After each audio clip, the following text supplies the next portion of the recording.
ರಥ ಬಂದ ಮೇಲೆ ರಥಬೀದಿಯಲ್ಲಿ ದೇವರು ಯಾವುದು ರಥದೊಳಗಡೆ ಅಂತ ನೋಡೋದು ಬೇಡವೇ? ನೋಡಲೇಬೇಕು. ಇದ್ರ ರಥಕ್ಕೆ ಯಾವ ಪ್ರಭಾವ ಇರುತ್ತೆ. ಹಾಗೆ ನಾಮಪತ್ರ ಸಲ್ಲಿಕೆ ಆಯಿತು ಅಂದ ಮೇಲೆ ಅವರಲ್ಲಿರುವಂತಹ ಶಕ್ತಿ ಏನು, ಲಕ್ಷ್ಮೀ ಶಕ್ತಿ ಏನು ಅನ್ನೋದನ್ನು ನೋಡಬೇಕಲ್ವೇ? ಈಗ ಆ ಸಮಯ. ಕುಮಾರಸ್ವಾಮಿ ಅವರತು ಇವತ್ತು ಮಂಡ್ಯದಲ್ಲಿ JDS ಅಭ್ಯರ್ಥಿಯಾಗಿ ತಮ್ಮ ನಾಮಪತ್ರವನ್ನು ಸಲ್ಲಿಸಿದ್ರು. 217.21 ಕೋಟಿ ರೂಪಾಯಿಗಳ ಒಡೆಯರು ಅಂತ ಹೇಳ್ತಿದ್ದಾರೆ. ಮೇ ಬಿ ಇದು ಎಂಟೈರ್ ಫ್ಯಾಮಿಲಿ ಇರಬೇಕು. ಚರಾಸ್ತಿ 10 ಕೋಟಿ ಚಿಲ್ಲರೆ, ಸ್ಥಿರಾಸ್ತಿ 43 ಕೋಟಿ, ಹೆಚ್ಚು ಕಡಿಮೆ 44. ಸಾಲ ಒಂದು 19 ಕೋಟಿ ಇದೆ. ಒಂದು 60 ಲಕ್ಷ ರೂಪಾಯಿ ಚಿನ್ನ, ಬೆಳ್ಳಿ ಆಭರಣ ಎಲ್ಲ ಇದೆಯಂತೆ ಅವ್ರ ಹೆಸರಲ್ಲಿ. ಹಂಗಂದ ಕೂಡಲೇ ಅವ್ರು ಅದನ್ನು ಹಾಕ್ಕೊಂಡು ಓಡಾಡ್ತಾರೆ ಅಂತಲ್ಲ, ಹೆಸರಲ್ಲಿ. ಅವರ ಶ್ರೀಮತಿಯವರ ಹೆಸರಿನಲ್ಲಿ ಸುಮಾರು 154 ಕೋಟಿ ಆಸ್ತಿಯನ್ನು ಹೇಳಿದ್ದಾರೆ. ಅವ್ರಿಗೂ ಅಷ್ಟೇ ಚರಾಸ್ತಿ 90 ಕೋಟಿ, ಸ್ಥಿರಾಸ್ತಿ 64 ಕೋಟಿ. ಅವರೂ ಕೂಡ ಸಾಲ ಮಾಡಿದ್ದಾರೆ. ವಿಪರೀತ ಸಾಲನೇ ಅದು. ನನ್ನ ಲೆಕ್ಕಾಚಾರದಲ್ಲಿ 63 ಕೋಟಿ ರೂಪಾಯಿಗಳ ಸಾಲ ತೋರಿಸಿದ್ದಾರೆ. ಅವ್ರ ಹತ್ರನೂ ಒಂದು 3 ಕೋಟಿ ರೂಪಾಯಿ ಹೆಚ್ಚು ಕಡಿಮೆ ಚಿನ್ನ, ಬೆಳ್ಳಿ ಈಚೆ ಆಚೆ. ಲೋಕಾಯುಕ್ತ ಕ್ರಿಮಿನಲ್ ಕೆಲವು ಮತ್ತು ಸಿವಿಲ್ ಪ್ರಕರಣಗಳು ಕುಮಾರಸ್ವಾಮಿ ಅವರ ಮೇಲಿದೆ ಅಂತ ದಾಖಲಿಸಿದ್ದಾರೆ. ಇನ್ನು ಎರಡನೆಯ ಅಭ್ಯರ್ಥಿ ಡಾಕ್ಟರ್ ಮಂಜುನಾಥ್, ಬೆಂಗಳೂರಿನ ಗ್ರಾಮಾಂತರ ಕ್ಷೇತ್ರದಲ್ಲಿ ಸ್ಪರ್ಧಿ. ಅವರ ನಿಕಟಪೂರ್ವ ಅಂದರೆ ಅವರ ಅವರ ಪ್ರತಿಸ್ಪರ್ಧಿಯಾಗಿರುವವರ ಆಸ್ತಿಗೂ ಇದಕ್ಕೂ ಸಂಬಂಧ ಇದೆ ಅಂತ ಅಲ್ಲ. ಅಂದರೆ ಇವ್ರ ಹತ್ರ ಇರೋದು ಸುಮಾರು 98 ಕೋಟಿ ಕುಟುಂಬ.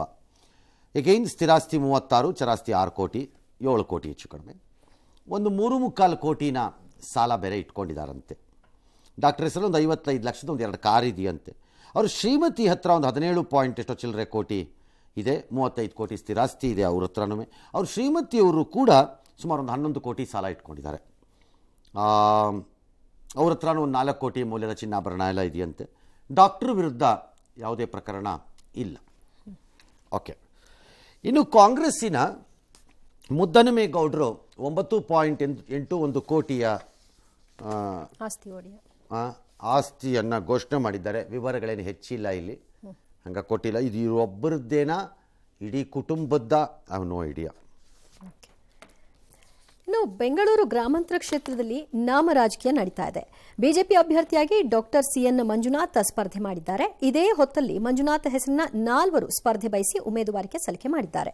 ಬಹುಜನ ಭಾರತ ಪಕ್ಷದ ಅಭ್ಯರ್ಥಿಯಾಗಿ ಡಾಕ್ಟರ್ CN ಮಂಜುನಾಥ್, ಪಕ್ಷೇತರರಾಗಿ C Manjunath, N Manjunath, K Manjunath ಎನ್ನುವವರು ನಾಮಪತ್ರ ಸಲ್ಲಿಸಿದ್ದಾರೆ. ರಾಜಕಾರಣದಲ್ಲಿ ತಂತ್ರ ಕೆಲಸ ಮಾಡ್ತಾ ಇದೆ. ನನ್ನ ಹೆಸರಲ್ಲಿ 4 ಜನ ಚುನಾವಣೆಗೆ ನಾಮಪತ್ರವನ್ನು ಸಲ್ಲಿಕೆ ಮಾಡಿದ್ದಾರೆ. ಈಗಾಗಲೇ ಅವರು ಸೋಲುಕೊಂಡಿದ್ದಾರೆ ಅನ್ನೋದು ಇದರಿಂದ ಗೊತ್ತಾಗ್ತಾ ಇದೆ ಅಂತ ಬಿಜೆಪಿಯ ಡಾಕ್ಟರ್ CN ಮಂಜುನಾಥ್ ವ್ಯಾಖ್ಯಾನ ಮಾಡಿದ್ರು. ಇನ್ನು ಇದು ವರ್ಕೌಟ್ ಆಗಲ್ಲ, ಜನ ಏನ್ ದಡ್ರಲ್ಲ. ಡಾಕ್ಟರ್ ಮಂಜುನಾಥ್ ಎಲ್ರಿಗೂ ಚಿರಪರಿಚಿತರು. ರಾಷ್ಟ್ರೀಯ ಪಕ್ಷದ ಅಭ್ಯರ್ಥಿ, ಜನ ಪಕ್ಷದ ಚಿಹ್ನೆಯನ್ನು ಗಮನಿಸ್ತಾರೆ, ಫೋಟೋ ನೋಡಿ ವೋಟ್ ಹಾಕ್ತಾರೆ ಅಂತ ಮಾಜಿ ಮಂತ್ರಿ ಮುನಿರತ್ನ ಅವರು ವಿಶ್ವಾಸ ವ್ಯಕ್ತಪಡಿಸಿದರು. ಅಲ್ಲ, ಇವೆಲ್ಲ ಬಹಳ ಹಿಂದಿನ ದಿನದಿಂದನೇ ಬಂದಿರತಕ್ಕಂಥ ಈ ತಂತ್ರಗಳು. ನಾನು ಇನ್ನೊಂದು ಹೇಳಕ್ ಹೋಗಲ್ಲ, ತಂತ್ರ ಅಂತಲೇ ಹೇಳ್ತೀನಿ. ಅಂದರೆ ಇದರ ಅರ್ಥ ಗಾಬರಿ ಆಗಿದೆ ಅಂತ ಕೆಲವರಿಗೆ. ಮಂಜುನಾಥ್ ಅವ್ರು 3 ಜನ ಹಾಕ್ಬಿಟ್ರೆ ಜನ ಏನು BJP ಸಿಂಬಲ್ ಗೊತ್ತಿಲ್ಲದೆ ಹೆಸರು ನೋಡತ್ತಾರ? ಮಂಜುನಾಥ್ ಫೋಟೋ ಇರಲ್ವ ಡಾಕ್ಟ್ರದ್ದು? ಡಾಕ್ಟ್ರನ್ನ ಗೊತ್ತಿಲ್ಲ ಅನ್ನೋರೇ ಇಲ್ಲ.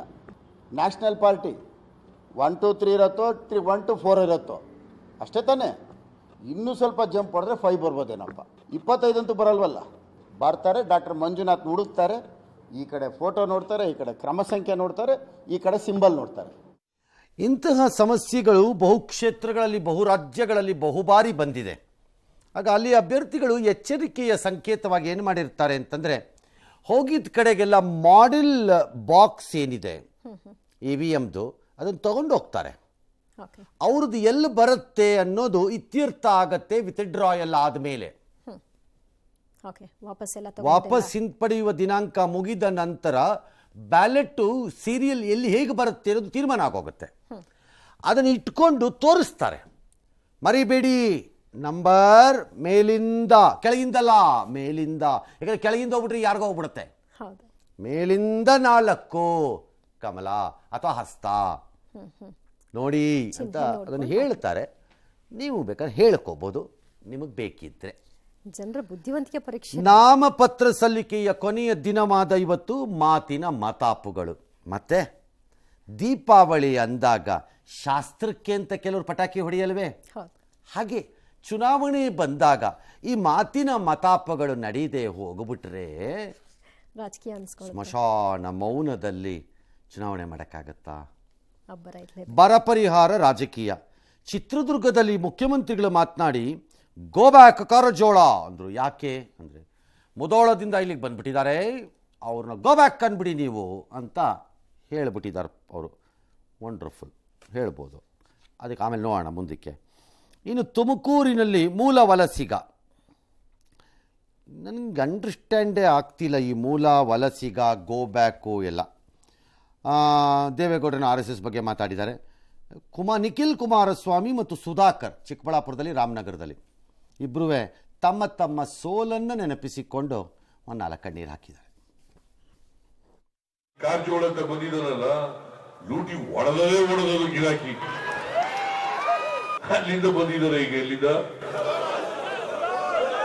ಯಾಕಂದ್ರೆ ಜಿಗಿಜಿಣಿಗಿ ಈ ಕಾರಜೋಳ ಇಬ್ರು ನೆಂಟರು, ಆ ನೆಂಟಿನ ಮೇಲೆ ಇಲ್ಲದ್ ಬೇಡ ಅಂತ ಇಲ್ಲಿ ಬಂದ್ಬಿಟ್ಟಿದ್ದಾರೆ. ಚಂದ್ರಾಪುರಿಗೆ ಒಳ್ಳೆ ಮನುಷ್ಯ ಸಜ್ಜನ ಇದ್ದಾರೆ, ಅವ್ರನ್ನ ಗೆಲ್ಸೋಣ ಈ ಸಾರಿ. ನೀವು mister Karjol please go back ಅಂತ ಹೇಳಿ. Mister Karjol go back to Bagalkot district.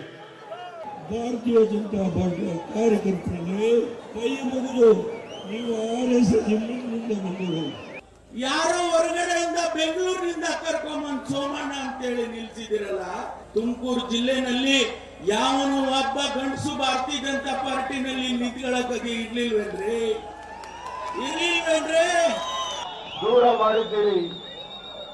ಮಾಡಿದ್ದೀರಿ. ಕಳೆದ 10 ತಿಂಗಳಲ್ಲಿ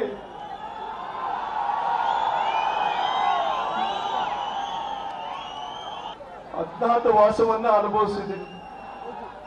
ನಾನೇನು ತಪ್ಪು ಮಾಡಿಲ್ಲ. ದಯವಿಟ್ಟು ನಿಮ್ಮ ಸೇವೆಯನ್ನ ನಿಮ್ಮ ಮಗನಾಗಿ ನಾನು ಮಾಡ್ತೇನೆ. ನಮಸ್ಕಾರ. ನನ್ನ ಸೋಲು 2 ಬಾರಿ ಆಗಿದೆ, ಒಪ್ಕೊಳ್ತೇನೆ. ನೋವಿದೆ, ಆಕ್ರೋಶ ಇದೆ. ಯಾಕೆ ಭಗವಂತ ನನಗಿಷ್ಟು ಪ್ರಶ್ನೆ ಮಾಡ್ತಾ ಇದ್ದಾನಲ್ಲ? ನಾನು ಯಾರಿಗೇನು ಮೋಸ ಮಾಡಿದ್ದೆ? ನಾನು ಯಾರಿಗೆ ತಪ್ಪಾಗಿ ನಡ್ಕೊಂಡಿದ್ದೇನೆ? ನನ್ನ ನಡವಳಿಕೆಗಳಲ್ಲಿ ಏನಾದರೂ ಸಮಸ್ಯೆ ಇದೆಯಾ ಅಂತಕ್ಕಂಥದ್ದು ಹಲವಾರು ಬಾರಿ ನಾನು ಪ್ರಶ್ನೆ ಮಾಡ್ಕೊಂಡಿದ್ದೇನೆ. ಆಲ್ ರೈಟ್, ಈಗ ಪಾಯಿಂಟಿಗೆ ಬರೋಣ. ಮುಖ್ಯಮಂತ್ರಿಗಳಿಂದ ಯಾರೋ ಒಬ್ಬ ಸೋಮಣ್ಣ ಅಂತ ಕರ್ಕೊಂಬಂದು ತುಮಕೂರಲ್ಲಿ ನಿಲ್ಲಿಸಿದ್ದೀರಲ್ಲ, ತುಮಕೂರಲ್ಲಿ BJPನಲ್ಲಿ ಯಾರು ಗಂಡಸರು ಇರಲಿಲ್ವಾ? ಗೃಹ ಮಂತ್ರಿಗಳ ಹೇಳಿಕೆ. ಡಾಕ್ಟ್ರೇ, I thought you are very very cultured and sensitive ಅಂದ್ಕೊಂಡೆ ನಾನು. ಯಾರೋ ಒಬ್ಬ ರಾಹುಲ್ ಗಾಂಧಿ ಅಂತ ಕರ್ಕೊಂಬಂದು ವಯನಾಡಲ್ಲಿ ನಿಲ್ಲಿಸಿದ್ದೀರಲ್ಲ, ಕಾಂಗ್ರೆಸ್ಗೆ ಅಲ್ಲಿ ಯಾರು ಗಂಡಸರು ಇರಲಿಲ್ವಾ ಅಂದರೆ ಏನು ಹೇಳ್ತೀರಿ? ಏನು ಹೇಳ್ತೀರಿ ಆಗ? Not from your mouth. I don't expect these. ಇದನ್ನೆಲ್ಲ ನಿಮ್ಮ ಬಾಯಿಯಿಂದ. ಇದನ್ನೇ ರಿವರ್ಸ್ ಕೇಳಿದ್ರೆ ಯಾರು ಗಂಡಸರಿಲ್ವಾ? ವಲಸಿಗ ರಾಹುಲ್ ಗಾಂಧಿನ ಕರ್ಕೊಂಬಂದಿಲ್ ವಯನಾಡ ನಿಲ್ಸಕ್ಕೆ. ಅದೂವೇ CPIನವ್ರು ಲಬಲಬನಿ ಬರಬೇಡ ಅಂತ ಬಡ್ಕೊಂಡಾಗ್ಲೂ ಹೇಗಿರುತ್ತೆ ಕೇಳಿದ್ರೆ ಡಾಕ್ಟ್ರೇ? ಚೀಫ್ ಮಿನಿಸ್ಟ್ರು ಕಾರಜೋಳಗೆ ಹೇಳಿದ್ದಾರೆ, ನೀವು ಕಾರಜೋಳಗೆ ಮತ ಕೊಡಬೇಡಿ, ಅವ್ರು ಸರಿ ಇಲ್ಲ, ನಮ್ಮ ಅಭ್ಯರ್ಥಿ ಸರಿ ಇದ್ದಾರೆ ಅಂತ ಹೇಳ್ಬೋದು, ಬೇಕಾದ್ರೆ ತೊಂದರೆ ಇಲ್ಲ. ಮುಧೋಳದಿಂದ ಬಂದಿದ್ದಾರೆ, ಗೋ ಬ್ಯಾಕ್ ಅಂದ್ಬಿಡಿ ಅವ್ರಿಗೆ ಅಂತಾರೆ. ರಕ್ಷಣೆಯ ಭಾಗವಾಗಿ ಬದಾಮಿಗೆ ಹೋಗಿದ್ದಾಗ ನಿಮ್ಮನ್ನು ಗೋ ಬ್ಯಾಕ್ ಅಂದಿದ್ದಿದ್ರೆ ನನಗೆ ಅರ್ಥ ಆಗ್ತಿಲ್ಲ. ಲಾಜಿಕ್ಗಳೇನು ನಿಮ್ಗಳಿಗೆ ಅಂತ? ಏನು ಲಾಜಿಕ್ಗಳು? What is the logic for any party? ಅದು ಯಾವ ಪಕ್ಷಕರು ಆಗಲಿ. ಹೌ ತಾವೇ ಸ್ವತಃ ಆ ಸ್ಥಾನದಲ್ಲಿದ್ದರು. ಎಕ್ಸಾಕ್ಟ್ಲಿ. ನೀವೇ ಬಾದಾಮಿಗೆ ಹೋಗಿದ್ದೀರಿ, ಅದು ಡಬಲ್ ಕಾನ್ಸ್ಟಿಟ್ಯೂನ್ಸಿ ಆಗಿ. ಆಗ ಅಲ್ಲಿ ಜನ ಗೋಬ್ಯಾಕ್ ಅನ್ಬೇಕಿತ್ತ? ನೋ, ಅವ್ರು ನಿಮ್ಮನ್ನು ಪ್ರೀತಿಯಿಂದ ಕರೆದ್ರು, ಆಯ್ಕೆ ಮಾಡಿದ್ರು. Which saved you politically. Actual ಆಗಿ ಹೇಳಬೇಕು ಅಂದರೆ ನಿಮ್ಮನ್ನು ರಾಜಕೀಯವಾಗಿ ಉಳಿಸ್ತು ಆ ಬಾದಾಮಿ. ಹಾಗದು ವಲಸೆ ಆಗಲ್ವಾ? ಯಾಕೆ ವರ್ಣ ಅಥವಾ ಚಾಮುಂಡೇಶ್ವರಿಂದ ಬಾದಾಮಿಗೆ ಹೋಗಬೇಕು? ಇದು ನೀವು ಯಾರು ಈ ಮಾತುಗಳನ್ನು ಆಡುವ ಸ್ಥಿತಿಯಲ್ಲಿ ನೀವಿದ್ದೀರಿ ಅಂತ ನಾವು ರಾಜ್ಯ ಭಾವಿಸ್ತಾ ಇಲ್ಲ. ಹಾಗಾಗಿ ಈ ಆಧಾರದ ಮೇಲಿನ ಹೇಳಿಕೆಗಳನ್ನು ಕೊಟ್ಟು ಸುಮ್ಮನೆ ವ್ಯರ್ಥ ಮಾಡಬೇಡಿ ನಿಮ್ಮ ಸಮಯನೂ, ನಿಮ್ಮದು ಗಂಟಲು ಶೋಷಣೆ ಮಾಡ್ಕೋಬೇಡಿ. ಆ ಥರದನ್ನು ಹೇಳಿ, ಬೇರೆದು ಹೇಳಿ, ದಟ್ಸ್ ಓಕೆ. ಮತ್ತು ಯಾರ ಬಗ್ಗೆ ಹೇಳ್ತಿದ್ದಾರೆ ಚಿತ್ರದುರ್ಗದಲ್ಲಿ? ಕಾಂಗ್ರೆಸ್ ಕ್ಯಾಂಡಿಡೇಟು ಪಕ್ಕದಲ್ಲಿ ಇಟ್ಕೊಂಡು ಅವ್ರಿಗೆ ಹೇಳ್ತಿದ್ದಾರೆ.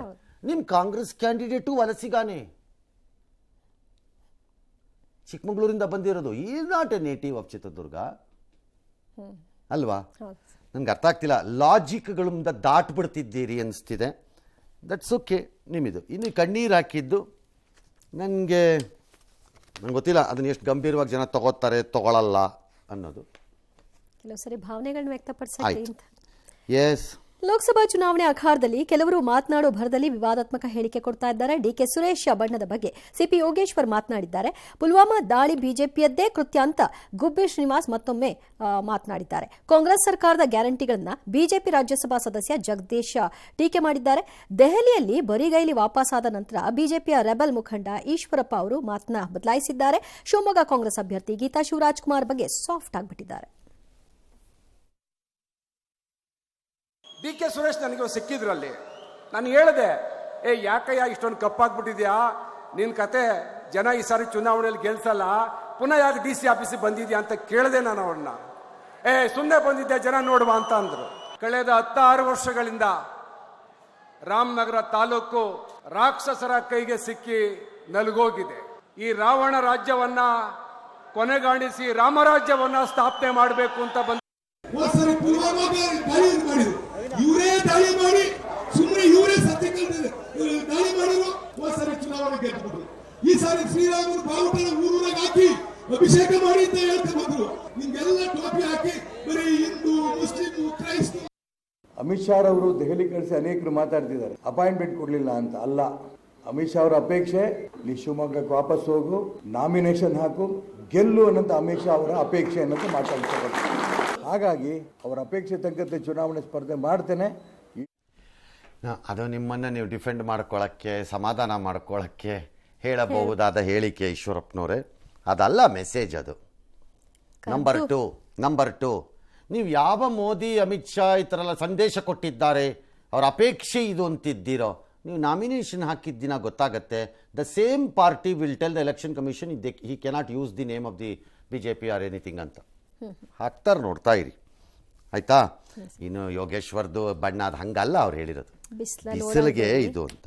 ಗುಬ್ಬಿ ಶ್ರೀನಿವಾಸ್ದ ಮಾತ್ರ ಮತ್ತೆ ಪುಲ್ವಾಮಾ ಅದನ್ನ ತೆಗೆದು ಅವರೇ ದಾಳಿ ಮಾಡಿಸಿದ್ರು, ಅವರೇ ಇದು ಮಾಡಿದ್ರು, ಚುನಾವಣೆಗೋಸ್ಕರ ಬಳಸ್ಕೊಂಡ್ರು. ನಾನೇ ಒಂದು ನೋಟಿಸನ್ನು ಇವ್ರು ಕೊಡಬೇಕು ಅನ್ಕೋತಾ ಇದ್ದೀನಿ. ಈಗ ಒಬ್ಬ ಸಿಟಿಸನ್ ಆಗಿ ಹಂಗಾರೆ ನಿಮ್ಮ ಹತ್ರ ಇರೋ ಎಕ್ಸ್ಟ್ರಾ ಮಾಹಿತಿ ನನಗೆ ಬೇಕು. ಈ ದೇಶದ 40 ಯೋಧರನ್ನು ಸಾಯಿಸಿದ್ದು ನಿಜವೇ ಆಗಿದ್ದರೆ BJP, ಅದಕ್ಕೆ ನಾವು ಎಲ್ಲ ಟು ಟೇಕ್ ಆ್ಯಕ್ಷನ್ ಅವಾಗ. ಹಾಗಾಗಿ ನನಗೆ ಆ ಮಾಹಿತಿಯನ್ನು ಕೊಡಿ. ಒಬ್ಬ ಪ್ರಜೆಯಾಗಿ ನಿಮ್ಮ ಮಾತನ್ನು TV ಕೇಳಿಸ್ಕೊಂಡಿದ್ದೀನಿ ಅಂತ ಕೇಳಿ ನಾನೇ ಒಂದು ನೋಟಿಸ್ ಕೊಡಬೇಕು ಅಂದ್ಕೊಂಡಿದ್ದೀನಿ. ಕೊಡದೇ ಇದ್ದರೆ face the consequences of law ಅಂತ ಹೇಳಬೇಕು.